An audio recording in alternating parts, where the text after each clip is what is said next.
మరొకసారి పరిశుద్ధ గ్రంథంలో నుండి కొన్ని మాటలు దేవుని వాక్యంలోంచి ధ్యానం చేద్దాం ప్రియులారా. దేవుడు నాకు ఇచ్చిన ఈ మంచి సమయాన్ని బట్టి దేవుని స్తుతిస్తున్నాను. చదువుదాం బైబిల్ గ్రంథంలో నుంచి యోవేలు గ్రంథం 2వ అధ్యాయం 16వ వచనం ఆఖరు భాగం చదువుకుందాం. పెండ్లి కుమారుడు అంతఃపురములో నుండి పెండ్లి కుమార్తె గదిలో నుండి రావలయును. దేవుని బిడ్డలారా, శ్రద్ధగా నా మాటలు మీరు ఆలకించాలని ప్రభునామన మిమ్మల్ని కోరుతూ ఉన్నాను. పరిశుద్ధ గ్రంథమైన బైబిల్లో అనేక మంది ప్రవక్తల విశేషమైనటువంటి ప్రవచనాత్మకమైన సంగతులు మనకు కనబడతాయి. దేవుని యొక్క వాక్యాన్ని లేదా దేవుని మాటలను తన ప్రజలకు బయలుపరచడానికి దేవుడు అనేక మంది ప్రవక్తలను లేవనెత్తాడు.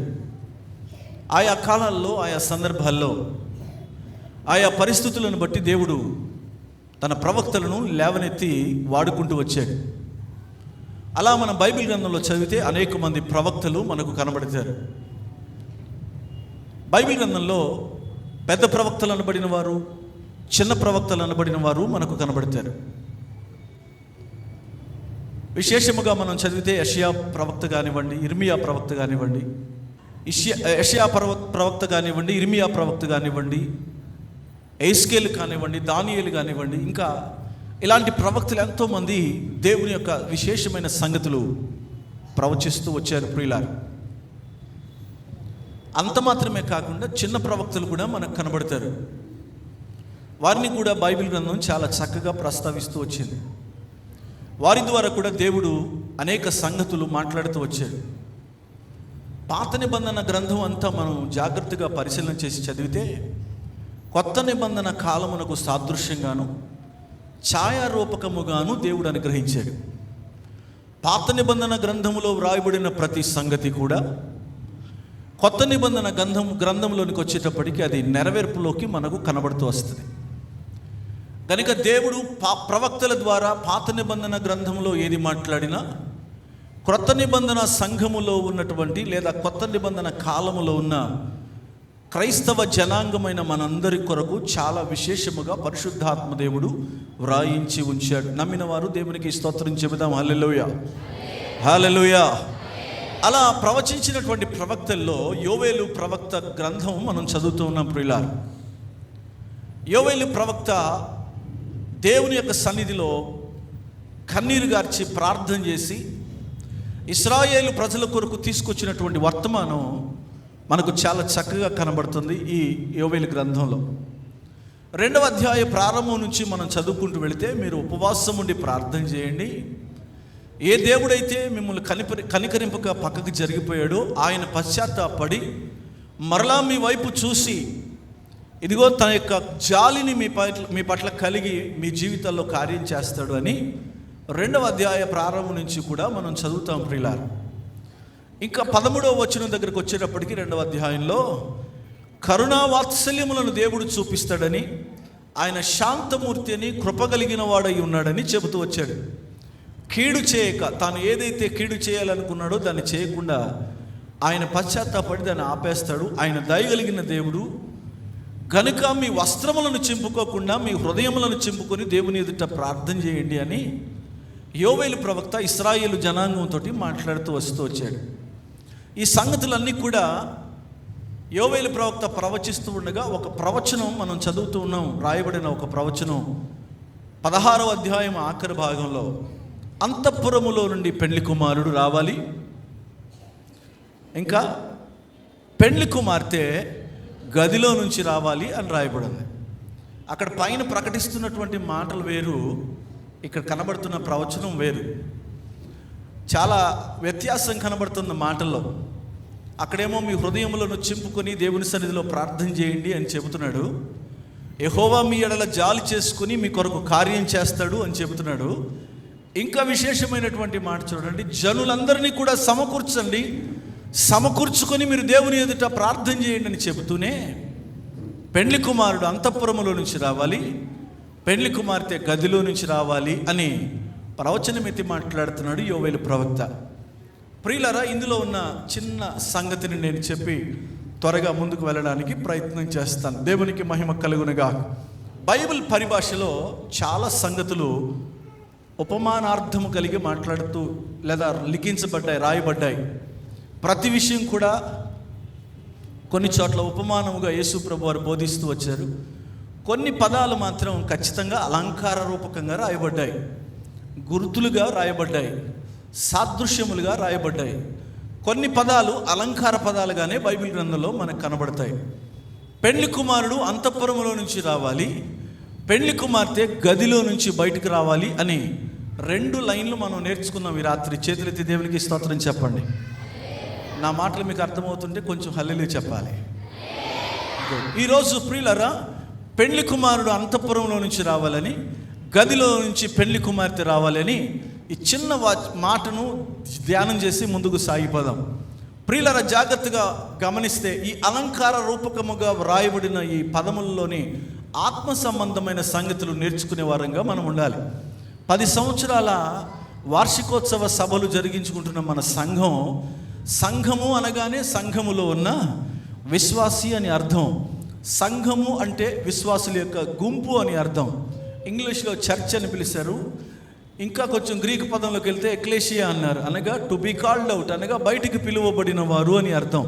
లోకము నుంచి వేరుపరచబడి, మూర్ఖులకు తరము నుంచి వేరుపరచబడి, దేవుని కొరకు సిద్ధపరచబడిన జనాంగము సంఘము అని పిలువబడింది బైబిల్ గ్రంథంలో. ప్రియులారా, ఆయన తన స్వరక్తం ఇచ్చి కొన్నటువంటి సంఘం. మనం జాగ్రత్తగా మరలా యోవేలు గ్రంథం దగ్గరికి వస్తూ ఉన్నాను. పెండ్లి కుమారుడు అనగానే మనకు బాగా అర్థమయ్యే సంగతి ప్రభు అయిన యేసుక్రీస్తు వారు. ఆయన పెండ్లి కుమారుడుగా వధువు సంఘము కొరకు రాబోతున్నారు అన్న సంగతి మనం అర్థం చేసుకోవాలి. పెండ్లి కుమారుడు అనగా ప్రభు అయిన యేసుక్రీస్తు వారు అని మనకు అర్థమవుతుంది. అంతఃపురము అనగా పరలోక రాజ్యములో నుంచి ప్రభు తన సంఘము కొరకు రాబోతూ ఉన్నారు. పెండ్లి కుమార్తె అనగానే మనకు బాగా అర్థమవుతున్న సంగతి సంఘము అని బైబిల్ చాలా స్పష్టంగా చెబుతూ ఉంది. దేవునికి మహిమ కలుగునుగాక. సంఘము పెండ్లి కుమార్తెతో పోల్చబడింది. సంఘము పెండ్లి కుమార్తెతో పోల్చబడి ఉండగా యోవేలు ప్రవక్త ప్రవచిస్తున్నటువంటి సంగతి ఏంటంటే, పెండ్లి కుమారుడు అంతఃపురంలో నుంచి వస్తాడు, పెండ్లి కుమార్తె గదిలో నుంచి బయటికి రావాలి అని రాయబడి ఉంది. అంతఃపురములో నుంచి క్రీస్తు మన కొరకు రాబోతున్నాడు. ఇప్పుడు సంఘము దేని కొరకు ఎదురు చూస్తుంది అని అడిగితే, ప్రభు అయిన యేసుక్రీస్తు వారి యొక్క రాకడ కొరకు ఎదురు చూస్తోంది. సంఘము యేసు ప్రభు రాకడ కొరకు ఎదురు చూస్తూ ఉండగా సంఘము క్రీస్తు కొరకు సిద్ధపరచబడి ఉండాలి. దేవునికి మహిమ కలుగునుగా. హల్లెలూయా. సిద్ధపరచబడినదై దేవుని కొరకు ఎదురు చూస్తూ ఉంది. అనగా అంతఃపురములో నుంచి రాబోతున్నటువంటి పెండ్లి కుమారుడైన క్రీస్తు కొరకు సంఘము ఎదురు చూస్తోంది. ఇప్పుడు పెండ్లి కుమార్తె ఎక్కడ ఉండాలి అని అడిగితే రాయబడిన మాట, పెండ్లి కుమార్తె గదిలో ఉండాలి అని రాయబడింది. ఎక్కడ ఉండాలట? గదిలో ఉండాలి. నా మాట వినండి బాగా. ఎక్కడ ఉండాలి? గదిలో ఉండాలి. పెండ్లి కుమారుడు అంతఃపురం నుంచి వస్తున్నాడు, పెండ్లి కుమార్తె ఎక్కడి నుంచి రావాలి? గదిలో నుండి రావాలి. జాగ్రత్తగా మీరు గమనించాలి. పెండ్లి కుమార్తె కొరకు ఒక గది ఇవ్వబడింది. పెండ్లి కుమార్తె అనగా సంఘము అని నేను మీకు జ్ఞాపకం చేశాను. సంఘము ఎక్కడి నుంచి రావాలి? గదిలో నుండి రావాలి. గది ఏంటి అని అడిగితే, గది ఒకటే, దేవుని సంఘము కొరకు దేవుడు సిద్ధపరిచి అనుగ్రహించిన మందిరము అని గుర్తుపెట్టుకోవాలి. ఈ గది ఏంటి? మందిరం. ఎవరుండాలి ఆ గదిలో? సంఘం ఉండాలి. పెండ్లి కుమార్తె ఉండాలి. పెండ్లి కుమార్తె గదిలో ఉండాలి. గదిలో నుంచే పెండ్లి కుమార్తె బయటికి రావాలి. అంతఃపురంలో నుంచి ఎవరు వస్తారట? పెండ్లి కుమారుడు వస్తాడు, అనగా ప్రభు అయిన యేసుక్రీస్తు వారు వస్తారు. అంతఃపురంలో నుంచి పెండ్లి కుమారుడైన క్రీస్తు వస్తూ ఉండగా గదిలో పెండ్లి కుమార్తె గదిలో నుంచి బయటికి రావాలి అని రాయబడింది. గది ఒకటి దేవుడు మనకు అనుకరించాడు. 10 సంవత్సరాలు అయింది ఒక గది దేవుడిచ్చి. స్తోత్రం చెప్పండి. హల్లెలూయా. ఏమి గది ఇచ్చాడు దేవుడు? ఇమానుయేల్ ప్రార్థనా మందిరాన్ని దేవుడు మనకు గదిగా ఇచ్చాడు. ఎంతమంది నమ్ముతున్నారు? దేవునికి స్తోత్రం చెప్పాలి. హల్లెలూయా. దేవుడు ఒక గది సంఘమైన మనకందరికీ అనుగ్రహించాడు. పెండ్లి కుమార్తె ఎక్కడుండాలి అని అడిగితే రాయబడిన మాట, పెండ్లి కుమార్తె గదిలో నుంచి బయటికి రావాలి. దేవుడు ఒక మందిరాన్ని సంఘానికి ఎందుకు ఇస్తాడంటే, ఆ మందిరములో సంఘము నిలిచి ఉండాలి అని. చాలామంది ఏం చేస్తూ ఉంటారంటే మందిరం ఇదే కానీ ఊర్లో ఉన్న మందిరాలన్నీ తిరిగి వస్తూ ఉంటారు. మీరు ఏ చర్చ్ అని అడిగితే పలానా చర్చ్ అని చెప్తారు. మొత్తం ఊర్లో ఉన్న ఎన్ని మందిరాలు ఉంటే అన్ని మందిరాలు. మొన్న ఒక ఆయన నాకు చెప్తున్నాడు 6:30 నుంచి మొదలు పెడితే సాయంత్రం 6 గంటలకు ఇంటికి వస్తాడంట. ఎక్కడికి వెళ్ళావని అడిగితే ఫస్ట్ సర్వీస్కి వెళ్ళాను, అక్కడ సెకండ్ సర్వీస్కి వెళ్ళాను, అక్కడ ఇంకో 3వ సర్వీస్కి వెళ్ళాను, అక్కడ ఇంకో సర్వీస్కి వెళ్ళాను, అక్కడి నుంచి ఇంకో సర్వీస్కి వెళ్ళి మొత్తం ముగించుకుని సాయంత్రం వచ్చేటప్పటికి మెదడులో ఏమీ లేకుండా. అంటే ఒక్కొక్కళ్ళు ఒక్కొక్క చోట ఒక్కొక్క రకమైన వాక్యం చెప్తారు కదా, ఇందులో ఏముండదు, ఇంకా మొత్తం డిలీట్ చేసుకుని సాయంత్రం 6 గంటలకు ఇంటికి చేరుతాడు. దేవుడు నీకు ఒక గది ఇచ్చాడు, ఆ గదిలో నువ్వు నిలిచి ఉండాలి. ఇంకా మీకు బాగా అర్థమయ్యేటట్టు ఇంకో మాట చెప్తాను. పెళ్ళిళ్ళు జరుగుతాయి కదా, పెళ్ళిళ్ళు జరిగినప్పుడు పెళ్లి కుమారుడి దగ్గర పెళ్లి జరుగుతూ ఉంటే పెళ్లి కుమార్తె వేరే ఊరి నుంచి వచ్చింది అనుకోండి, ఆ పెళ్లి కుమార్తెకి ఏమిస్తారు చెప్పండి? గది ఇస్తారు. ఎందుకు ఇస్తారు? ఆ గదిలో ఉండి ఆమె ఏం చేయాలి? తయారయ్యి పొద్దున్నే పెళ్లికంతా రెడీ అవ్వాలని ఒక గది ఇస్తారు. ప్రియులారా, జాగ్రత్తగా గమనించండి. దేవుని సంఘమునకు దేవుడు మందిరాన్ని ఒక గది వలె అనుగ్రహించాడు. ఈ గదిలో మందిరములో సంఘము సిద్ధపడుతూ ఉండాలి. విశ్వాసి నిరంతరము కూడా దేవుని యొక్క సన్నిధిలో తయారవుతూనే ఉండాలి, సిద్ధపడుతూ ఉండాలి. ఆ గది ఎందుకు ఇచ్చారు ఆమెకి అని అడిగితే, రాత్రంతా విశ్రాంతి తీసుకోవాలి, ఉదయం లేచేటప్పటికల్లా పెళ్లి టయానికల్లా ఆమె పెళ్లికి అలంకరణ చేసుకుని సిద్ధపరచబడి పెళ్లి కుమార్తెగా వరుడు ప్రక్కన కూర్చోడానికి తయారై రావాలి. పెళ్లి కుమారుడు అంతఃపురం నుంచి రాబోతూ ఉన్నాడు. ప్రభు అయిన యేసుక్రీస్తు వారు బహు త్వరగా రాబోతున్నారు. సూచనలన్నీ కూడా నెరవేరుతూ ఉన్నాయి. ఆయన రాకడ సమీపమైంది. అనేక మంది భక్తుల ద్వారా మనం వింటూనే ఉన్నాం. ఇన్ని శ్రేష్టమైన వాక్యాలు వింటూ ఉన్నా కూడా మందిరములో సంఘము మాత్రం సిద్ధపడకుండానే ఉంది. ఇంకా మందిరములో సంఘము నిలిచి ఉన్నప్పుడు మందిరములో సంఘము సిద్ధపాటు కలిగి ఉండాలి. చాలామంది నేటి దినాల్లో ఏం చేస్తున్నారంటే మందిరానికి వెళ్ళడానికి సిద్ధపడుతున్నారు. మందిరానికి వెళ్ళడానికి నువ్వు సిద్ధపడితే ప్రయోజనం లేదు. Minimum 20 minutes, half an hour time తీసుకుంటారు చర్చికి వెళ్ళాలంటే రెడీ అవ్వడానికి. మనం అన్ని పైనుంచి కింద వరకు టాప్ టు బాటం అన్నీ చెక్ చేసుకున్నాక అప్పుడు మందిరానికి వస్తాం. మందిరానికి వెళ్ళడానికి నువ్వు తయారైనా అవ్వకపోయినా అవసరం లేదు.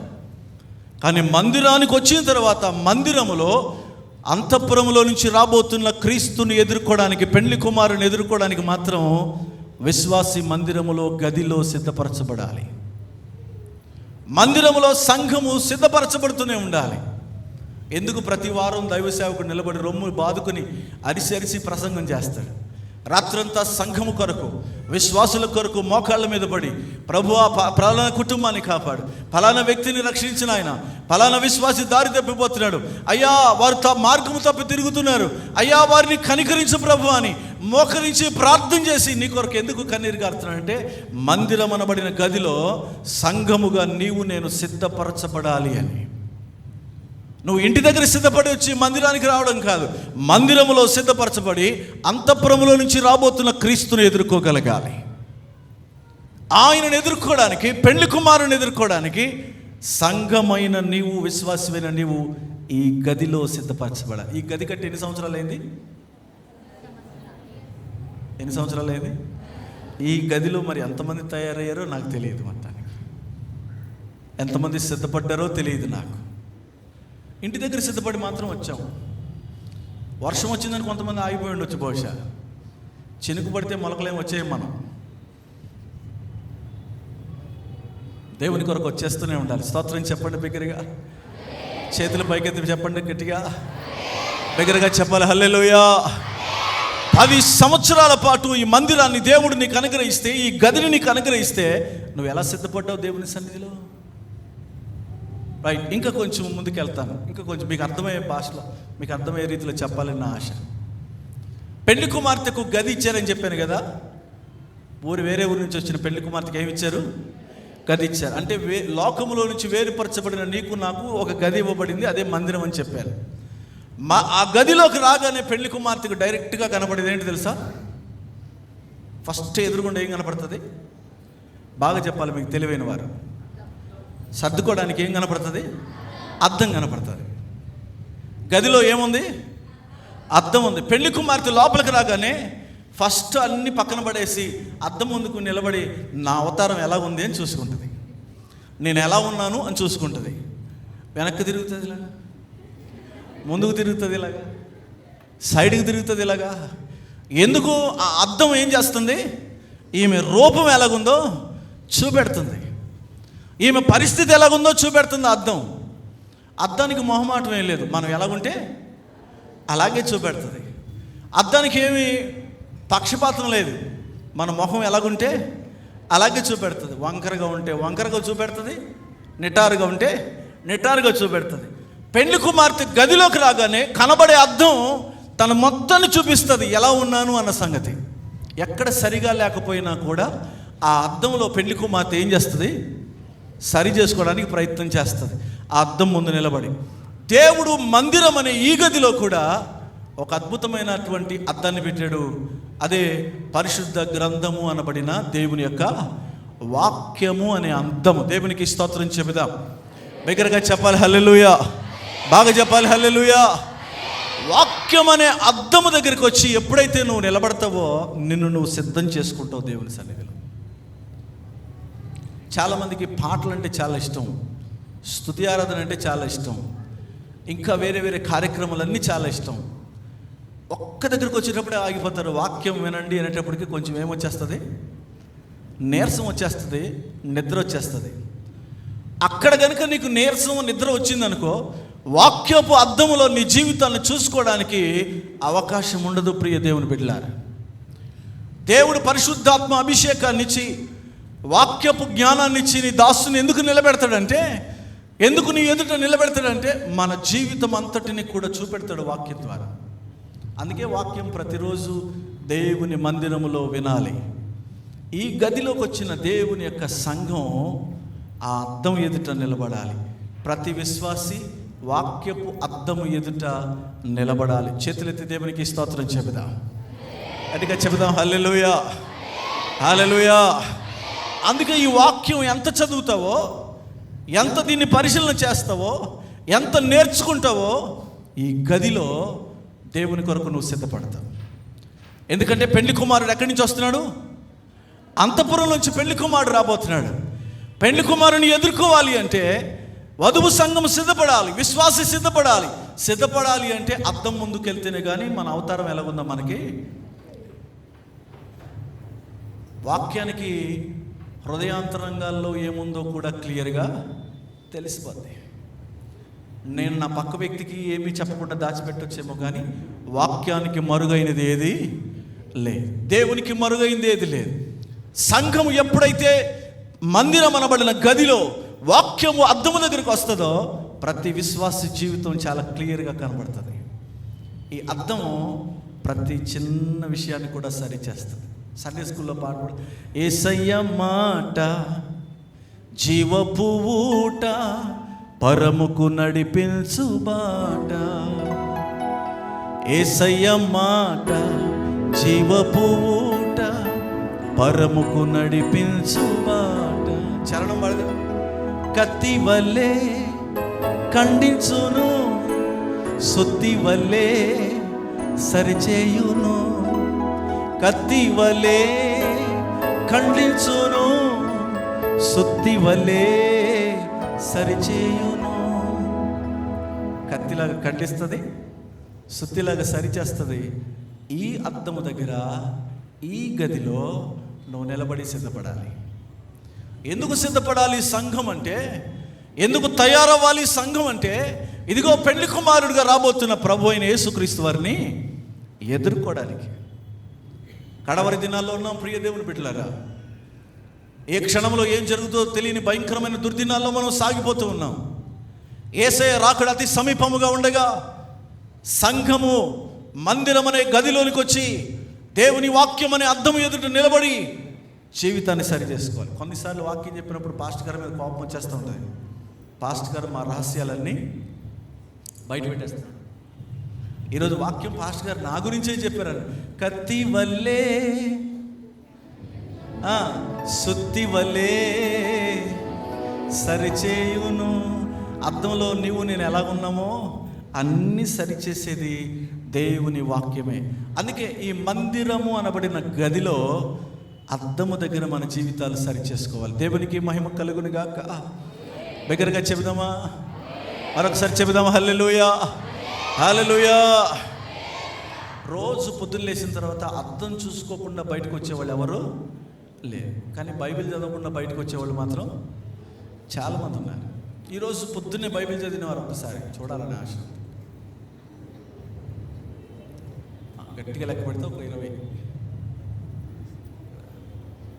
అన్నా నాకు టైం కుదరలేదు, చదవలేదు అన్నవారు తప్పు ఒప్పుకోవడానికి కూడా ఏముండాలి? మరి ఈ గది ఎందుకు అనుకుంటున్నావు? ఈ గది ఎందుకు అనుకుంటున్నావు? సరి చేసుకోవడానికే ఈ గది. మనం సిద్ధపరచబడ్డానికే ఈ గది. మనం బాగు చేయబడ్డం కోసమే. అద్దము దగ్గరకు వస్తే నీ జీవితాన్ని అద్దం ఎలా చూపిస్తుందో శరీర సంబంధంగా, ఆత్మ సంబంధంగా మన జీవితాలు సరిచేయబడాలి అంటే ఈ దేవుని వాక్యం అనే అద్దం దగ్గరికి రావాలి. పెళ్లి కుమారుడు వచ్చేస్తున్నాడు అంతఃపురంలోంచి. పెళ్లి కుమార్తె సంఘమా, నువ్వు గదిలో ఉండి అద్దం ఎదుట నిలబడ్డావా విశ్వాసి? ఒక్కసారి పరిశీలన చేయి. మొదట అద్దం అయిపోయింది, జుట్టు సరిగా లేదనుకోండి. రెండవ పాయింట్, ఒకటి అద్దం ఉంది ఆ గదిలో, రెండవది జుట్టు దువ్వుకోవడానికి ఏముండాలి? దువ్వెన ఉండాలి. చెప్పండి బాగా, దువ్వెన ఉండాలి. ఈ దువ్వెనతో ఏం చేయొచ్చు? తల చక్కగా దూకుని అందంగా కనబడవచ్చు. చింపిరి చింపిరి జుట్టు వేసుకుని ఉంటే పెళ్లి కుమారుడు పక్కన కూర్చోవడానికి ఇష్టపడ్డాడు కనుక గదిలో ఉన్న సంఘము, గదిలో ఉన్న విశ్వాసి ఏం చేయాలి? చక్కగా దూకొని సిద్ధపడాలి. దువ్వెన ఈ మాట ప్రియులారా ప్రార్థన జీవితానికి సాదృశ్యంగా ఉంది. విశ్వాసి దేవుని మందిరానికి ఎందుకు రావాలి అంటే ప్రార్థన అనుభవం సంపాదించుకోవడానికి రావాలి. ప్రార్థన అనుభవంలో విశ్వాసి సాగిపోవాలి. ప్రార్థన అనుభవం నీకు కావాలి అంటే దేవుని మందిరం అనబడిన గదిలోనూ ఉండాలి. ఆ గది నీకు ప్రార్థన జీవితాన్ని నేర్పిస్తుంది. అనగా మందిరము, సహవాసము నీకేం నేర్పిస్తుంది అంటే ప్రార్థన అనుభవం నేర్పిస్తుంది. ఒక విషయం చెప్పనా, అన్నిటికీ ఒకే దువ్వెన వాడరు. పేలు దువ్వెన వేరే ఉంటుంది. చెప్పండి, మీకు తెలుసు కదా తల్లి, చెప్పండి. చిక్కు తీసుకునే దువ్వెన వేరే ఉంటుంది. అమ్మా జడేసుకునే దువ్వెన, మా తల్లి బాగా చెప్పింది. జడేసుకునే దువ్వెన వేరే ఉంటుంది. రకరకాల దువ్వెనలు ఒక దువ్వెన వాడరు. పేలు తీసుకునే దువ్వెన వేరు, నువ్వు వాడడానికి ఉపయోగించే దువ్వెనలు, నానా రకాల దువ్వెనలు అన్నీ నీ దగ్గర పెట్టుకుని ఉంటావు ఎప్పుడు కూడా. అలాగే విశ్వాస జీవితంలో దేవుని మందిరం అనబడినటువంటి గదిలో కూడా విజ్ఞాపన ప్రార్థన ఉంది, ఉపవాస ప్రార్థన ఉంది, కన్నిటి ప్రార్థన ఉంది, సహవాసపు ప్రార్థన ఉంది, మోకాళ్ళ ప్రార్థన ఉంది. రకరకాల ప్రార్థనలు బైబిల్ గ్రంథం ద్వారా దేవుడు నీకు నేర్పిస్తున్నాడు. ఈ గదిలో విశ్వాసికి ఉండవలసింది ప్రార్థన అనుభవం. పేలు చూసే దువ్వెనతోటి తలలో ఉన్న పేలన్నీ తీసేసుకున్నట్టు నువ్వు చేసే ప్రార్థనను బట్టి శరీర సంబంధమైన నీ తలంపులన్నీ కూడా ఇదిగో ఈ మందిరం అనబడిన గదిలో సరి చేసుకుని పరిశుద్ధపరచబడవచ్చు. చేతులెత్తి దేవునికి స్తోత్రం చెబుదాం బిగ్గరగా ఒకసారి గట్టిగా చెప్పాలి. హల్లెలూయా, హల్లెలూయా. శుభ్రంగా దూకోవాలని ఆశపడుతున్నావు, కానీ తల నిండా ఏమున్నాయి? పేలు ఉన్నాయి.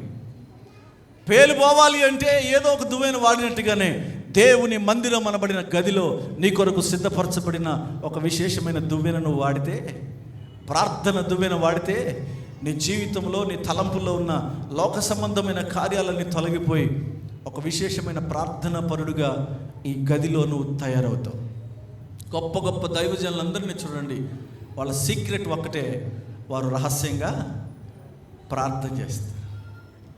పెద్ద పెద్ద దైవజనులు ఎవరినైనా అడగండి, ఏంటయ్యా మీ పరిచర్యకి ఇంత సీక్రెట్ ఏంటి? మీ ఆత్మీయ జీవితంలో స్థిరపడడానికి కారణం ఏంటి? అయ్యా మీరు ఎలా మీ ఆత్మీయ జీవితంలో మీ సేవ పరిచర్యలో సాగుతున్నారని అడిగితే వాళ్ళు చెప్పే ఒకే రీజను, వాళ్ళు చేసే ప్రార్థన. ప్రార్థన. ఇంటి దగ్గర ఉంటే ప్రార్థన చేయలేవు. చాలామంది అంటుంటారు, వీడున్నాడే అన్న అసలు వీడు అసలు ప్రార్థన చేయనట్లేదన్నా నన్ను. ఎవరంట? వాడు పుట్టనంత కాలం ఏమన్నావు? పిల్లలు లేరు అని అడిచావు. దేవుడు పిల్లోడిని ఇచ్చిన తర్వాత ఆడి ఇంటికి ఏం చేస్తున్నాడంటే ఈయన ఏం చేయట్లేదంట, ప్రార్థన చేయట్లేదన్నా. ప్రార్థన ఈ గది నీకు నేర్పిస్తుంది. పెండ్లి కుమారుడు అంతఃపురంలో నుంచి రాబోతూ ఉండగానే పెండ్లి కుమార్తెగా ఈ మందిరంలో నువ్వు ప్రార్థన అనుభవం చేత నింపబడాలి, సిద్ధపరచబడాలి. దేవునికి మహిమ కలుగునుగాక. దగ్గరగా చెబుదాం హల్లెలూయా. ఇప్పుడు చెప్పండి, పెండ్లి కుమార్తె ఎక్కడ ఉండాలి? చెప్పండి, ఎక్కడ ఉండాలి? గది అనగా దేవుని మందిరం. దేవునికి స్తోత్రం చెబుదాం హల్లెలూయా. ఎంతమంది అద్దంలో చూసుకుంటున్నాము, ఎంతమంది తలదూకొని సిద్ధంగా ఉన్నాము అన్నది చాలా ప్రాముఖ్యమైన సంగతి ప్రియులారా. మందిర వార్షికోత్సవాలు జరిగించుకుంటున్న మనం దేవుని సన్నిధిలో మందిరంలో ఇలా సిద్ధపడుతున్నామా? ఇంకా కొంచెం ముందుకెళ్దాం. పెళ్లి కుమార్తె ఏం చేస్తుందో, పెళ్లి టైం అయిపోయింది అనుకోండి, పెళ్లి టైం అయ్యేటప్పటికి పెళ్లి కుమార్తె ఒక కిట్ తెచ్చిస్తారు. ఏం కిట్ అమ్మా అది? అమ్మా ఏంటి తల్లి? మేకప్ కిట్ వస్తుంది. ఏం చేస్తారు ఆ కిట్ తోటి?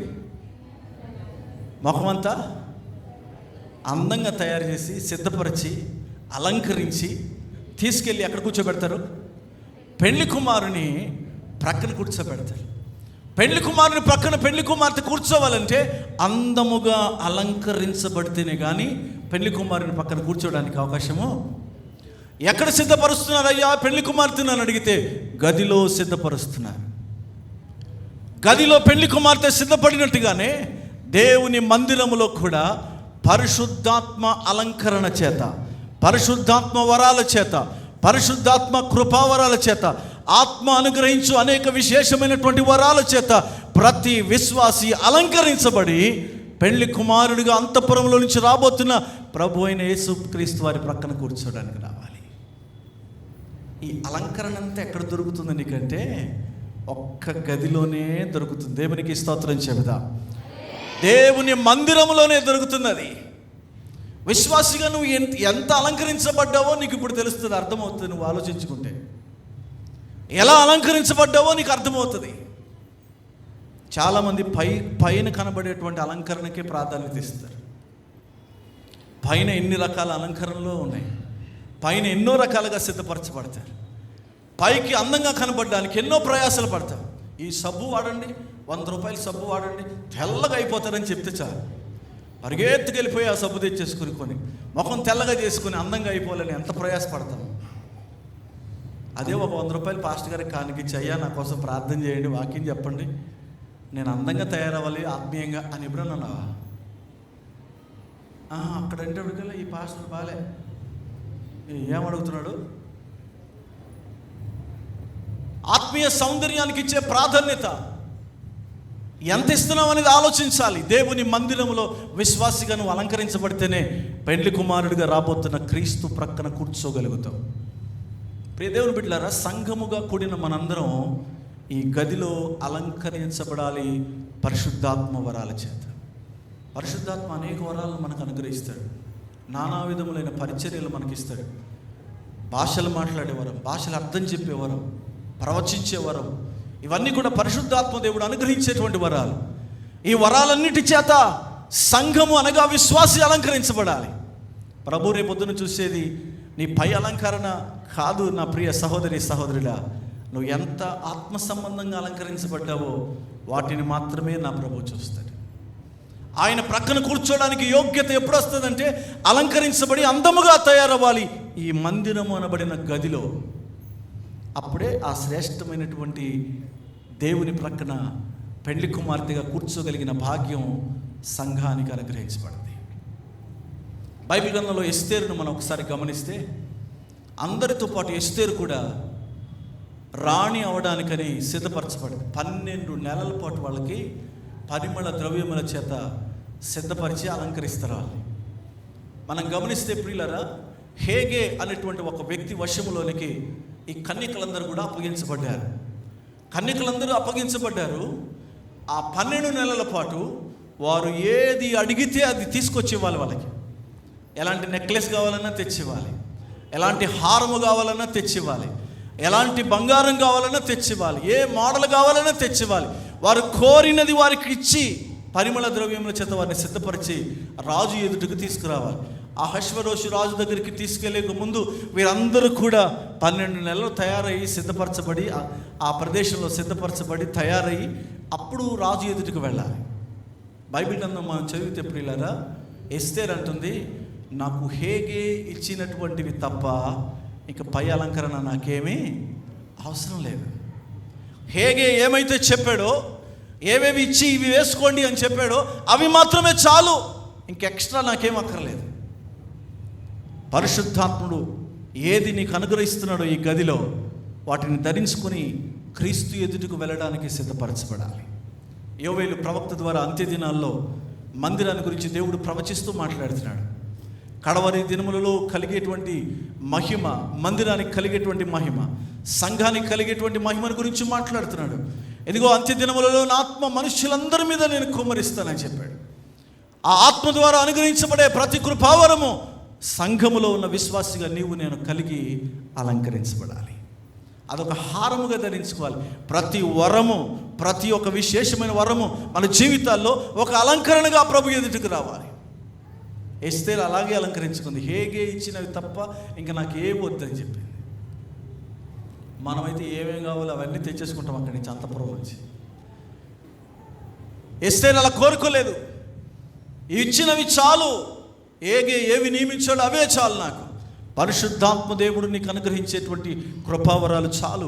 వీటితో నువ్వు దేవుని ఎదుర్కోగలిగిన ఒక ప్రియమైన సంఘముగా తీర్చిదిద్దబడతావు. చేతులెత్తి దేవునికి స్తోత్రం చెబుదాం ప్రియులారా, బిగ్గరగా చెబుదాం హల్లెలూయా, హల్లెలూయా, హల్లెలూయా. ఆయన పెళ్లి కుమారుడిగా వస్తుండగా పెళ్లి కుమార్తెగా నువ్వు సిద్ధపరచబడాలి. 3 విషయాలు చెప్పాను. 1, అద్దము అనబడినటువంటి వాక్యములో నువ్వు కట్టబడాలి, సరిచేసుకోవాలి నీ జీవితాన్ని. 2, దువ్వెన అనబడినటువంటి ప్రార్థనా జీవితము విశ్వాసిగా నీవు నేను కలిగి ఉండాలి. 3వది, పరిశుద్ధాత్మ అనుగ్రహించేటువంటి కృపావరాల చేత సంఘము మందిరములో అనగా గదిలో అలంకరించబడి ఉండాలి. ఎప్పుడైతే ఈ అనుభవాలు మన దగ్గర ఉంటాయో మనం పెళ్లి కుమారుణ్ణి ఎదుర్కోవడానికి సంఘముగా తీర్చిదిద్దబడతాం.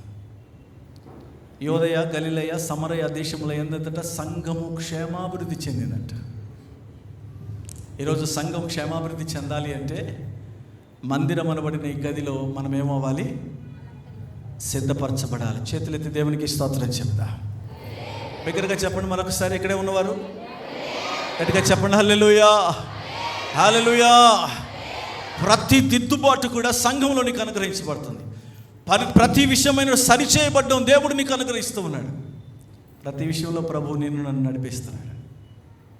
అనేక అలంకరణ చేత ప్రభువు నన్ను నిలబెడుతున్నాడు.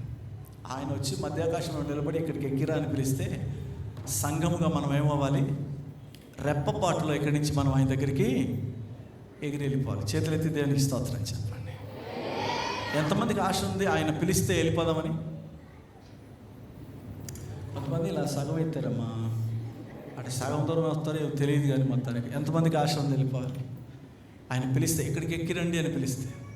కొంతమంది ఏమనుకుంటున్నా అంటే సార్ కొద్ది రోజులు పోస్ట్ పోన్ చేయించారు సార్, ఎందుకంటే పెళ్ళి అవ్వలేదు సార్, నాకు ఇంకా కొద్ది రోజులు సార్, ఇంకా ఇల్లు కట్టుకోలేదండి, మా పిల్లలకి ఇంకా పెళ్ళిళ్ళు చేయలేదండి, కొద్ది రోజుల తర్వాత వస్తే బాగుంటాయి. కాదు, రాకడ సూచనలు జరుగుతున్నాయి. అక్కడక్కడ భూకంపాలు, కరువులు, రాజ్యం మీదకి రాజ్యం లేస్తుంది. అన్ని నెరవేర్పులోనికి వచ్చేసాయి ప్రియులారా. ఆయన ఎప్పుడు వచ్చి మధ్యాకాశంలో అంతఃపురంలోంచి వచ్చి మధ్యాకాశంలో పెళ్లి కుమారుడిగా నిలబడతాడో తెలీదు. పెళ్లి కుమార్తెగా మందిరంలో గదిలో నీవు నేను సిద్ధపడి ఉండాలి. తీసుకురండి పెళ్లి కుమార్తెను అనగానే పెళ్లి కుమార్తె ఏమవ్వాలి? వెళ్ళి పెళ్లి కుమారుని పక్కన కూర్చోవాలి. సిద్ధమైన సంగమా? 10 సంవత్సరాలు అయింది, పిలిస్తే వెళ్ళిపోదామా? వెళ్ళిపోదామా వద్దా? ఎంతమందికి ఆశ ఉంది వెళ్ళిపోవాలని? ఓ దేవునికి స్తోత్రం చెల్లిదా, హల్లెలూయా. ముద్ర పొందిన శుద్ధులందరూ తెల్లంగి ధరించెదరు. ముద్ర పొందిన శుద్ధులందరూ తెల్లంగి ధరించెదరు. జయ జెండాలు పట్టుకొందురు, విమోచన గీతం పాడెదరు. జయ జెండాలు పట్టుకొందురు, విమోచన గీతం పాడెదరు. ఆహా ఎంతో ఆనందమది, ఆహా ఎంతో ఆనందమది, ఆహా ఎంతో ఆనందమది. చెప్పండి. రాజాధిరాజు దేవాది దేవుడు త్వరలో వచ్చుచుండెను. రాజాధిరాజు దేవాది దేవుడు త్వరలో వచ్చుచుండెను. మన యేసు రాజు వచ్చును, పరిశుద్ధులను చేర్చు మనలో. మన యేసు రాజు వచ్చును, పరిశుద్ధులను చేర్చు మనలో. ఆహా ఎంతో ఆనందమది, ఆహా ఎంతో ఆనందమది, ఆహా ఎంతో ఆనందమది. దేవునికి స్తోత్రం. హల్లెలూయా. చెప్పండి, సంఘం ఎక్కడ ఉండాలి? గదిలో ఉండాలి. ఇప్పుడు మనకు ఒక గది ఉంది. ఏం గది అది? ఇమ్మాన్యుయల్ చర్చ్. దేవుడు మనకు వచ్చిన ఒక గది. ఈ గదిలో ఏం చేయాలి? ఎలాగా? అద్దం దగ్గరికి వెళ్ళాలి, దువ్వెంతో దువ్వుకోవాలి, మేకప్ కిట్ దగ్గరికి కూడా వెళ్ళి పరిశుద్ధాత్మించే అలంకరణలు వరాలన్నీ కూడా ధరించుకొని సిద్ధపడాలి. నా కుమార్తె ఇక్కడికి రా అంటే రెక్కలు గల వారమై ఇక్కడి నుంచి మనము ఎగిరి వెళ్ళాలి. అలాంటి కృప పరిశుద్ధాత్మ దేవుడు సంఘమైన మనందరికీ అనుగ్రహించునుగాక.